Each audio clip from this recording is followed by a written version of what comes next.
आदिवासी जो होते हैं सीधे साधे होते हैं।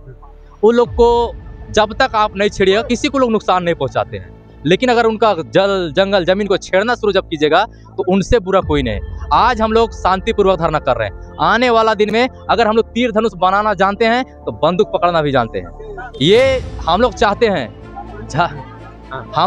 झारखंड में रक्त से रंजित दोबारा ना हो, क्योंकि ये अपना राज है। हम लोग इस राज को बढ़ाना चाहते हैं और ऐसा नहीं बढ़ेगा ना, उसके लिए हम लोग को सही तरीके से कानून बनाइए, अच्छा विधेयक पास कीजिए, ना कि दारू ठेका करके जमीन को लूट के विकास नहीं किया जा सकता है। और पेशा कानून नाम का भी कोई चीज़ है, CNTSPT एक्ट में जमीन बिक नहीं सकता है तो कैसे बिक रहा है, ये भी तो बात है ना। अब झारखंड आदिवासियों का है, झारखंड को आदिवासियों ने सींचा है, खून और पसीना से झारखंड को बनाया है। यहाँ पर पूरा पहले जंगल हुआ करता था, पूरा पेड़ पौधे थे। उस समय आदिवासियों ने जंगल काट काट कर खुटकटी अधिकार प्राप्त किए, भुइंहारी अधिकार प्राप्त किए, साधारण लोग कोड़कर अधिकार प्राप्त किए, तब जाके झारखंड बना।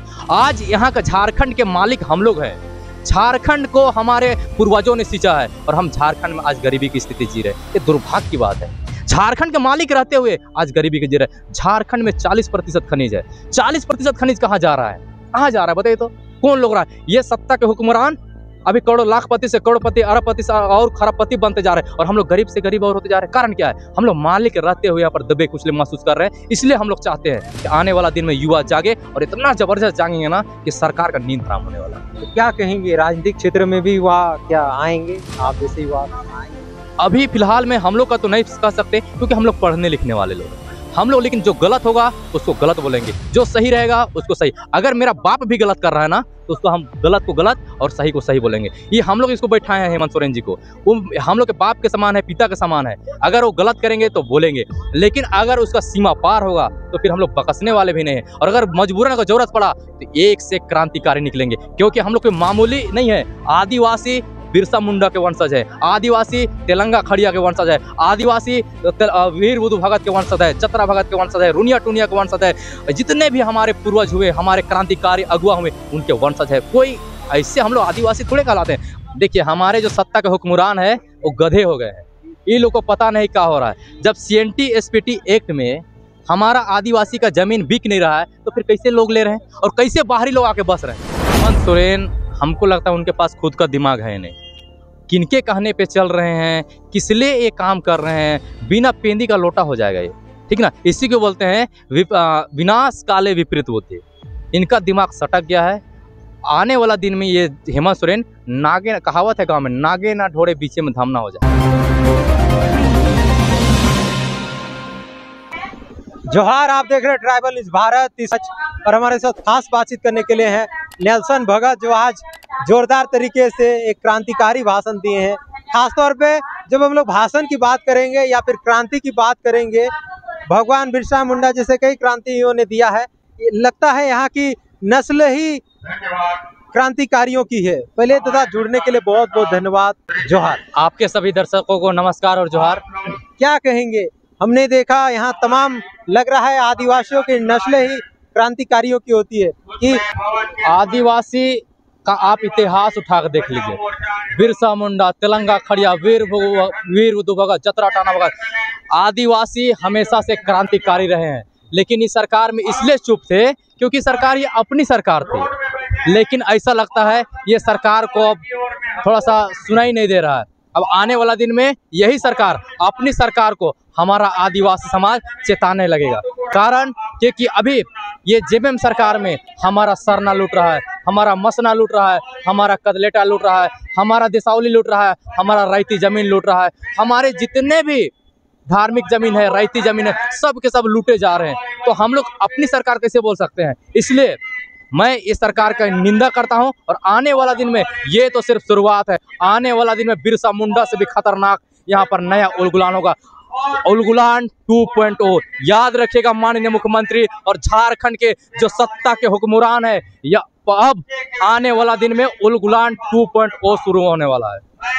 आपका नाम रखे हैं नेल्सन भगत। नेल्सन मंडेला को जानते हैं? उन्हीं के नाम से मेरे पापा ने मेरा नाम रखा है।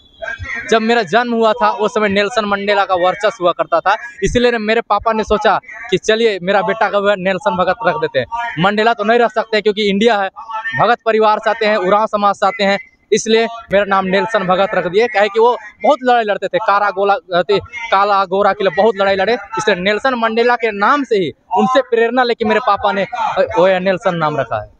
नेल्सन मंडेला का एक सेंटेंस था, एक उनका वाक्य था, उनका एक विचार था, education is the most powerful weapon which can change the world. क्या कहेंगे, शिक्षा बदल सकता है दुनिया को?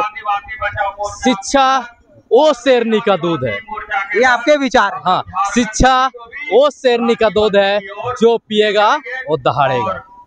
वही नेल्सन मंडेला का था, उनका इंग्लिश में था, हम लोग हिंदी से बोल रहे हैं। शिक्षा वो शेरनी का दूध है, जो पिएगा वो दहाड़ेगा। और हम लोग अभी पढ़ लिख के ऐसे, अगर टाइम से हम लोग को अगर हेमंत सरकार जी का रोजगार दिए रहते तो अभी इतना बोलने का जरूरत नहीं पड़ता है। आने वाला दिन में हम ही लोग उनके लिए रोड़ा बनने का काम करेंगे, देख लीजिएगा। आखिर क्या कहेंगे? आपने कहा शिक्षा वो शेरनी का दूध है, जो पिएगा वो दहाड़ेगा, तो भगवान बिरसा मुंडा तो कम पढ़े लिखे थे, वो दहाड़े कैसे? पहले पूर्व का जो सिस्टम था अलग था। वर्तमान का जनरेशन अगर एजुकेशन नहीं रहेगा तो क्या चीज़ बोलेगा।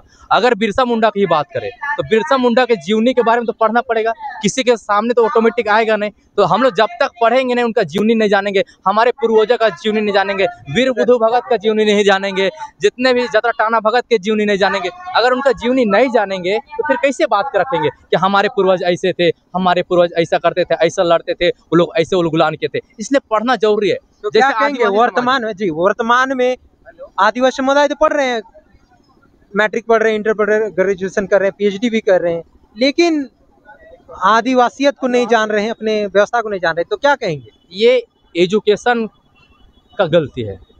आप सोचिए, अगर आप जिस प्रकार से एजुकेशन ले रहे हैं, एजुकेशन पे मैटर करता है कि आप अगर ईसाई स्कूल में पढ़िएगा तो ईसाई स्कूल में जब कोई बच्चा को 5 क्लास से अगर इसको कोई क्लास में डाल देते हैं, 10th क्लास जाते जाते उनको हर कुछ पता होगा कि ईसा मसीह क्या करते थे, ईसा मसीह क्या खाते थे, ईसा मसीह क्या पीते थे, उनको हर कुछ पता होगा।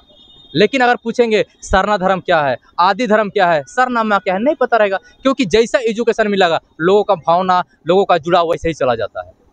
क्या कहेंगे? आदिवासियों के तो बहुत सारे आंदोलनकर्ता निकले, कई इतिहास के पन्ने में कई क्रांतिकारियों के नाम भी दर्ज हैं, लेकिन एजुकेशन व्यवस्था नहीं बनाने कारण वे अपना पहचान, धरोहर, धर्म, संस्कृति छोड़ नहीं पाए। क्या कहें? सोचिए, ये रांची कितना बड़ा क्षेत्र है।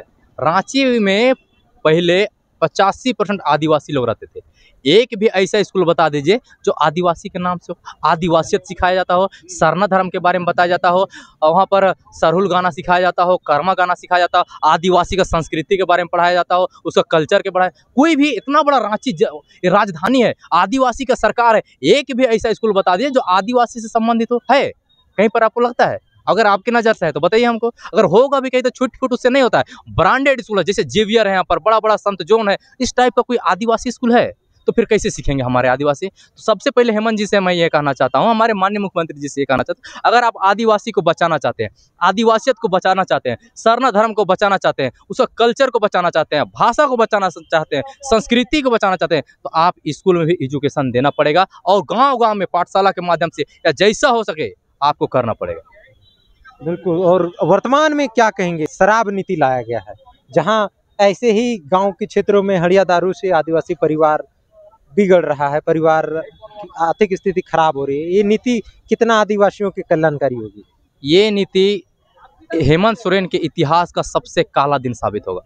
अगर हेमंत सोरेन को आदिवासी का भला सोचना था तो गांव-गांव में स्कूल खोलना था, गांव-गांव में अस्पताल खोलना था, गांव-गांव में नशा मुक्ति केंद्र खोलना था, गांव-गांव में मैदान खोलना, मैदान शुरू करना था, मैदान बनाना था, तब जाके आदिवासी का विकास होता।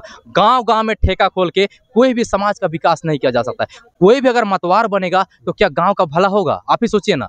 अगर आदिवासी का विकास करना है तो गांव-गांव में स्कूल खोलिए, अस्पताल खोलिए, शानदार मैदान खोलिए, प्लेग्राउंड बनाइए, नशा मुक्ति केंद्र खोलिए, तब जाके आदिवासी का विकास होगा। ना कि आप ठेका खोल के बोलिएगा विकास होगा, तो फिर ना, ये तो मेरे समझ से बाहर है। और इस सरकार को क्या हो गया जो ऐसा करे नहीं पता। और एक लाइनें उसमें लिखी हुई थी, जो 50% जो अधिक बाहुल आदिवासी क्षेत्रों में ही खोलने का प्रावधान है, तो क्या कहेंगे? वही तो, जहां पर आदिवासी का संख्या ज्यादा है वहीं पर आदिवासी को तोड़ा जा रहा है। आदिवासी टूटेंगे तभी नहीं लोग का रोटी गलेगा। अगर अति आदिवासी के हितैषी रहती सरकार तो सोचिए, अभी 1 साल में 5 लाख नौकरी देने का बात था, लगभग 6-7 साल हुए ना।